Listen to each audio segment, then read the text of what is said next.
Hello everyone. आज हम growth and decay in LR circuit के बारे में पढ़ेंगे। लास्ट लेक्चर में हमने आरसी सर्किट को पढ़ा था और ट्रांजिएंट बिहेवियर को समझा था। आज हम एलआर सर्किट को पढ़ेंगे। इसके लिए हमें जो सर्किट चाहिए उसमें एक बैटरी है, उसके साथ हमने एक मोर्स की या टू वे की को लगाया है, उसके साथ एक रेजिस्टेंस आर और एक इंडक्टेंस या एक कॉइल जिसका सेल्फ इंडक्टेंस एल है उसको सीरीज़ में जोड़ा गया है। तो सबसे पहला पॉइंट हम पढ़ेंगे ग्रोथ ऑफ करंट।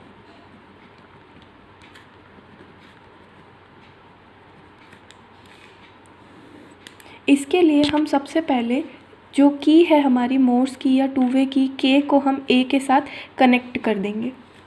अब इसमें क्या होगा, इस कंडीशन में बैटरी जो है वो रेजिस्टेंस और इंडक्टेंस के साथ सीरीज़ में कनेक्टेड हो जाएगी, यानी पॉजिटिव से लेकर नेगेटिव तक एक करंट फ्लो होने लगेगी। इस केस में जो हमारा बैटरी का ईएमएफ है जो वो दोनों कंपोनेंट्स आर और एल में डिस्ट्रीब्यूट हो जाएगा। आर पर वोल्टेज ड्रॉप के फॉर्म में और एल पर उसके ईएमएफ के फॉर्म में। तो इस इक्वेशन को हम ऐसे भी लिख सकते हैं, E is equal to voltage drop across resistance that is I R according to Ohm's law plus इसके ऊपर आने वाला वोल्टेज क्या होता है हमारा L D I by D T, जहाँ पर L इस कॉइल का सेल्फ इंडक्टेंस है। इसको हम इस तरह से भी लिख सकते हैं, E minus L D I by D T is equal to I R. अब हम इसको इक्वेशन नंबर 1 बना देंगे। जैसा कि हम जानते हैं जब टाइम जो है वो 0 से t तक बढ़ेगा तब इस सर्किट में करंट जो है वो अपनी मैक्सिमम वैल्यू तक जाएगी, और जैसे ही करंट अपनी मैक्सिमम वैल्यू को अटेन कर लेगी that means I will become I naught maximum value of current.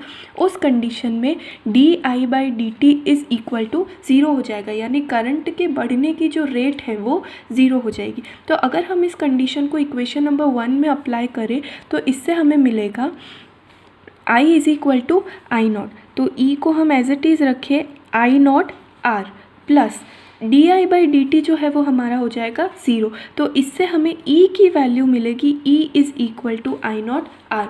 इस वैल्यू को हम फर्स्ट इक्वेशन में सब्सटीट्यूट करेंगे तो हमें मिलेगा I naught R is equal to I R plus L D I by D T. इन दोनों में से अगर हम R को कॉमन ले लेंगे तो हमें मिलेगा I naught minus I into R is equal to L D I by D T.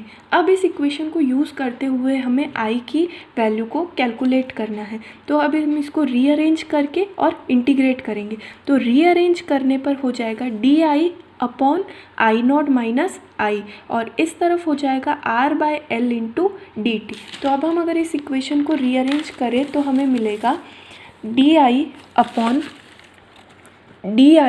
Upon I naught minus I is equal to R by L into D T. जैसा कि हमने यहाँ पे देखा R by L into D T.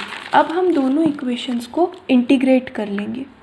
तो यहाँ पर integration करने पर हमें मिलेगा log I naught minus I, और फिर जब हम इसका वापस से इंटीग्रेशन करेंगे तो क्योंकि आई नॉट कॉन्स्टेंट है इसका हो जाएगा 0 डिफ्रेंशिएशन और इसका डिफ्रेंशिएशन हो जाएगा -1। तो इसको हम मल्टीप्लाई कर देंगे। ये हमने इंटीग्रेशन के चेन लॉ को यूज़ किया है। यहाँ पर दोनों आर बाय एल जो है वो है हमारे कॉन्स्टेंट, तो वो बाहर आ जाएंगे और डी टी का इंटीग्रेशन हो जाएगा सिर्फ टी। तो इससे हमें मिलेगा R by L into T plus एक कांस्टेंट, एक इंटीग्रेशन कांस्टेंट हम ले लेंगे सपोज ए। तो ये आ गई हमारी equation minus log I naught minus I is equal to R by L T plus A. इसको हम बना लेंगे इक्वेशन नंबर 2। अब हमारा सबसे पहला काम है इस इंटीग्रेशन कांस्टेंट ए की वैल्यू को फाइंड आउट करना। तो इसके लिए हम एक कंडीशन अप्लाई करेंगे। कंडीशन क्या है हमारी, at T is equal to 0, यानी कि इनिशियल कंडीशन। इनिशियली हमारी जो करंट है उसकी वैल्यू क्या है 0। जब हमने जस्ट बैटरी को कनेक्ट ही किया है उस समय t बराबर 0 पर I की वैल्यू होगी 0। इस कंडीशन को जब हम इसमें अप्लाई करेंगे तो हमें मिलेगा minus log I naught minus 0। तो हमें मिलेगा minus log I naught is equal to, ये टर्म हो जाएगी 0 क्योंकि t 0 है, और यहाँ से मिलेगा a। तो हमें a की वैल्यू मिली माइनस का लॉग आई नॉट। अब इस वैल्यू को हम इक्वेशन नंबर 2 में सब्सटीट्यूट करेंगे तो हमें मिलेगा minus log I naught minus I is equal to R by L T minus log I not.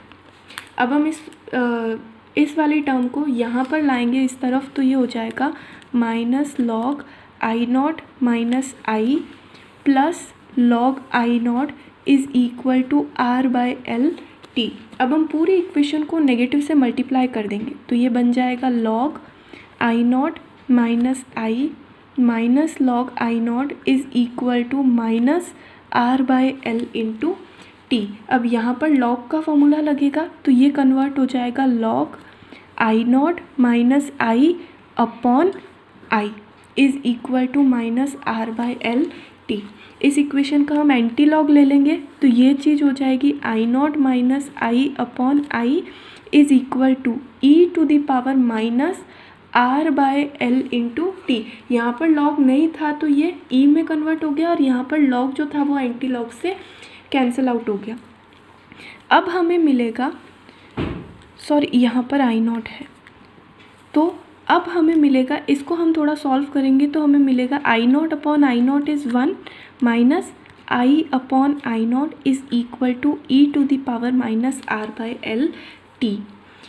इसको हम यहाँ ले आएंगे और इस वाली टर्म को RHS में शिफ्ट कर देंगे, तो हमें मिलेगा I upon I naught is equal to 1 minus E to the power R by L T.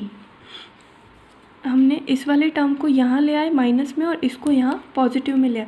यहाँ से हमें आई की वैल्यू मिलेगी I is equal to I naught 1 minus E to the power minus R by L T. ये है हमारा current का main formula.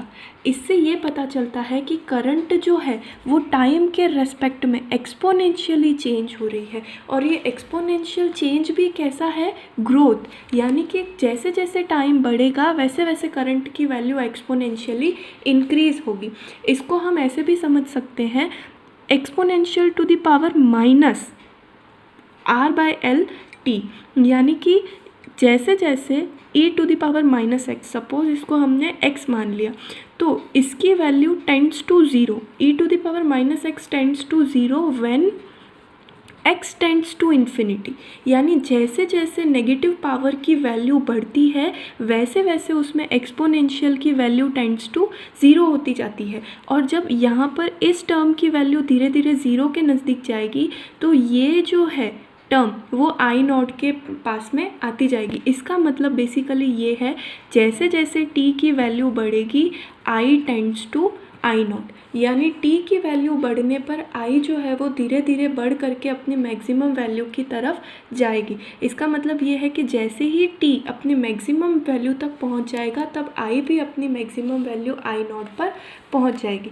तो अगर हम इसका ग्राफ प्लॉट करें तो एक्सपोनेंशियल कर्व है और वो भी ग्रोथ, यानी कि यहाँ है हमारी करंट और ये है हमारा टाइम। तो जब हम इसके बीच में ग्राफ को प्लॉट करेंगे, यानी करंट जो है वो ज़ीरो से लेकर के आई नॉट तक इंक्रीज़ हो रही है, तो एक्सपोनेंशियल कर्व ज़ीरो से लेकर के धीरे धीरे जैसे जैसे टाइम बढ़ता है आई नॉट तक बढ़ रही है। ये जो होगी मैक्सिमम वैल्यू वो किसके बराबर हो जाएगी, आई नॉट के बराबर। अब हमारा नेक्स्ट पॉइंट है इसके अंदर टाइम कांस्टेंट।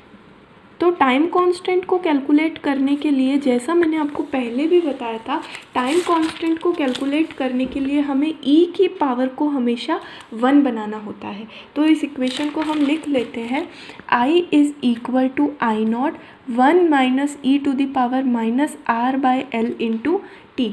तो अगर हमें इसको 1 बनाना है तो t की ऐसी वैल्यू जो इसको 1 कर दे, तो इसका उल्टा, यानी कि if t is equal to L by R, तो आई क्या मिलेगा, I naught 1 minus E to the power R by L into L by R. तो इससे हमें मिलेगा I is equal to I naught 1 minus E to the power minus 1। इसकी value होती है 0.37, अप्रॉक्सीमेटली 0.37। तो इस टर्म की पूरी वैल्यू आ जाएगी 0.63 आई नॉट।